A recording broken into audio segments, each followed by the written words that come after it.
el sicario más temido de la MS-13. Condenado a 269 años. Aislado para siempre en el infierno impenetrable del Secot, que Bukele construyó para enterrar vivos a los demonios. En lo más profundo del centro de confinamiento del terrorismo, el Secot, esa monumental fortaleza de concreto y acero levantada por el presidente Nayib Bukele en el desierto de Tecoluca, como un monumento implacable a la justicia salvadoreña, rodeada de muros de 11 metros que desafían cualquier esperanza de escape. Torres vigiladas con ametralladoras M60. 3 cercas electrificadas de 15.000 voltios que chispean sin cesar. 1.200 cámaras con inteligencia artificial que registran cada suspiro. Y perros belgas malinois entrenados para despedazar al instante. Vive aislado uno de los criminales más brutales y temidos que El Salvador haya conocido. Miguel Antonio Díaz Saravia, alias Castor. Un gatillero de la Mara Salvatrucha, responsable de ordenar y ejecutar masacres a sangre fría. Este hombre, tatuado con símbolos de muerte y lealtad pandillera, no comparte celda ni mirada con otros reos, está separado, vigilado las 24 horas, reducido a una sombra en una jaula diseñada para quebrar el espíritu de los demonios que aterrorizaron al país por décadas. Condenado a 269 años de prisión por el secuestro, tortura y asesinato brutal de 4 soldados de la Fuerza Armada, jóvenes que solo querían servir a su nación. Castor representa el fin de una era de terror y el triunfo absoluto de Bukele al desmantelar las pandillas. Mientras afuera los salvadoreños caminan libres por calles que antes eran zonas de muerte, adentro Castor enfrenta un encierro eterno donde la luz del sol es un recuerdo prohibido, la comida se come con las manos y el silencio aplasta cualquier rastro de poder. Prepárate para descender al corazón de esta historia real de crueldad pandillera y justicia inquebrantable, donde exploraremos el crimen atroz que lo llevó allí, las condiciones infernales que ahora soporta y por qué el Secot es el símbolo definitivo de la victoria del pueblo sobre el mal. ¿Alguna vez te has preguntado cómo un simple viaje en microbús pudo convertirse en una masacre ordenada por un monstruo como Castor?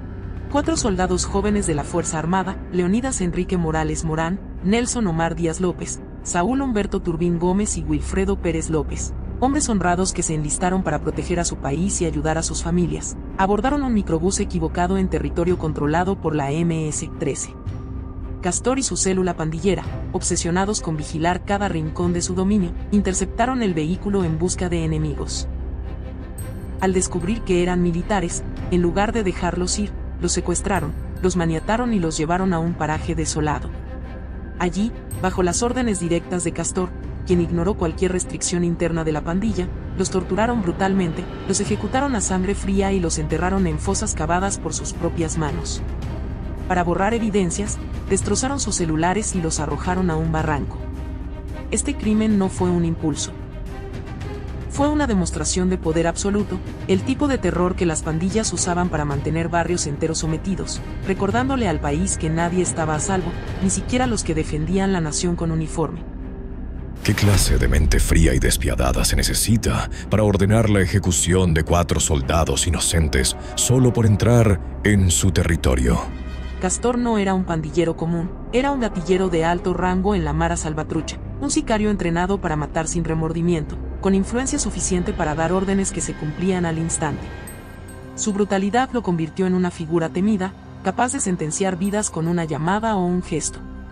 Durante años, mientras el país sangraba bajo el dominio de las pandillas. Con extorsiones que dejaban familias sin comida, asesinatos que llenaban cementerios y barrios convertidos en prisiones al aire libre, criminales como Castor operaban con impunidad, protegidos por el miedo que sembraban.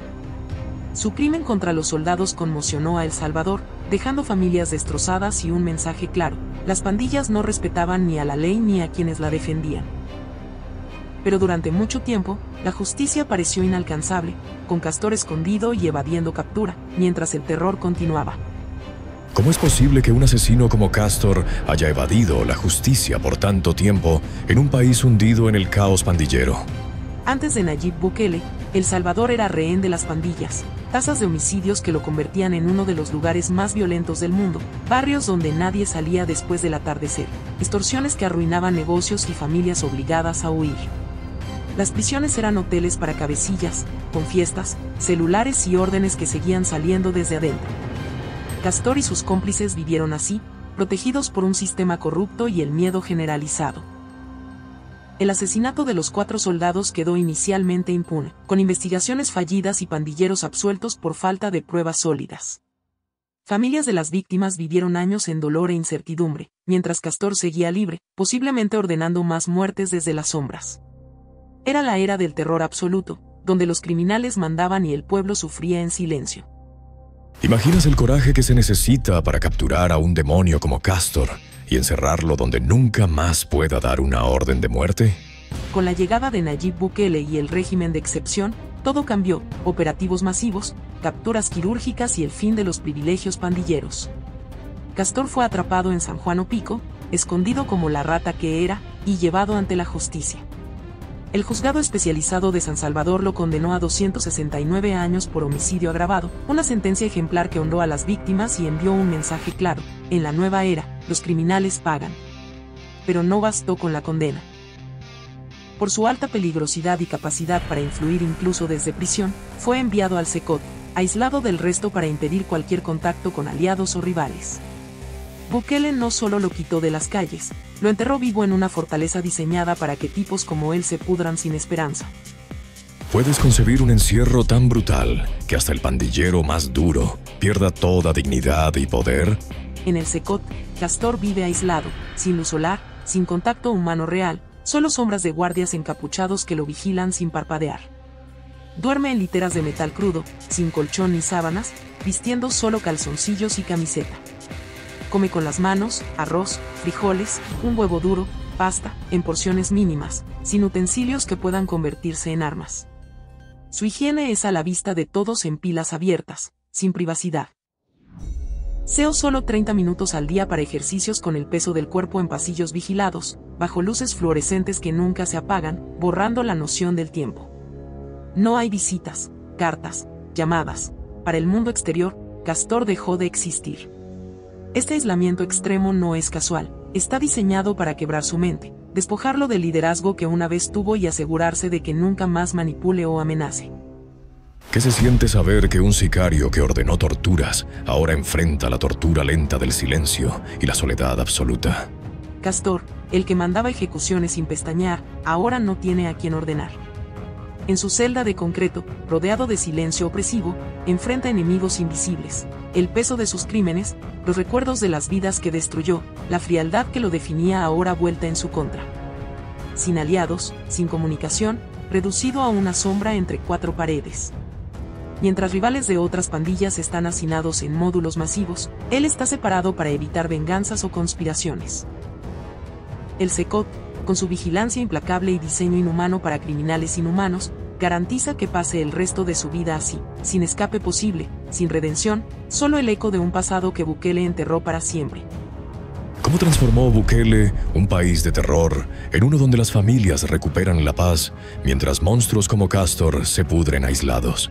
El Secot no es solo una prisión, es el pilar de la guerra total de Bukele contra las pandillas.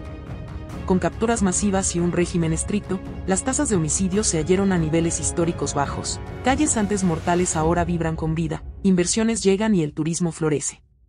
Salvadoreños que vivían aterrorizados por extorsiones y balas ahora caminan libres, niños juegan en parques seguros y negocios prosperan sin renta. Bukele entró personalmente al Secot para demostrar su compromiso, declarando el fin del terror. Casos como el de Castor muestran el éxito. Criminales que sembraron muerte ahora enfrentan justicia sin concesiones, priorizando a las víctimas sobre los verdugos. ¿Imaginas el dolor de las familias de 4 soldados asesinados sabiendo que su verdugo principal ahora sufre en aislamiento eterno? Las viudas, huérfanos y madres de Leonidas, Nausen, Saúl y Wilfredo vivieron años de agonía mientras Castor estaba libre. Sus seres queridos fueron torturados y enterrados como basura por orden de este sicario, solo por entrar en territorio equivocado. Hoy, esa injusticia se invirtió. Castor, el poderoso, es nada. Sus víctimas descansan en paz sabiendo que la justicia llegó, gracias a la mano dura de Bukele. Este caso no genera compasión por el criminal. Genera celebración por la victoria del bien sobre el mal absoluto. ¿Por qué el aislamiento de Castor es la prueba irrefutable de que El Salvador dejó atrás la era del miedo pandillero? Al separar a líderes como Castor, Bukele cortó las cabezas de las estructuras criminales, impidiendo que sigan operando desde adentro. El SECOT, con sus 40.000 plazas y seguridad impenetrable, simboliza soberanía recuperada, pandilleros hacinados, despojados de tatuajes visibles, borrados de identidad. Mientras críticos hablan desde lejos, el pueblo salvadoreño aplaude. La seguridad vale cualquier precio cuando se trata de proteger a los honrados. ¿Qué futuro le espera a un país que encierra a sus demonios más oscuros en fortalezas como el SECOT? Un futuro de prosperidad, economía en auge, inversiones extranjeras, playas llenas de turistas, jóvenes estudiando en lugar de huyendo. Bukele no solo capturó pandilleros, devolvió la dignidad al pueblo. Castor y Miles como él representan el pasado agonizante, la paz recuperada, el presente luminoso. El Salvador renació, y el SECOT es su guardián inquebrantable. ¿Te has detenido a pensar cómo la orden de muerte de un sicario como Castor marcó el fin definitivo del dominio pandillero en El Salvador? En conclusión, mientras Castor se consume en su aislamiento eterno, sin sol, sin voz, sin poder, El Salvador respira libertad bajo el liderazgo visionario de Bukele. El SECOT no es castigo excesivo, es justicia equilibrada para quienes desequilibraron una nación entera. Si esta historia de triunfo sobre el terror te impactó, dale like. Suscríbete a El Salvador Core y activa la campanita para más relatos que celebran el renacer de nuestra patria. Juntos, honramos la nueva era de paz y fuerza.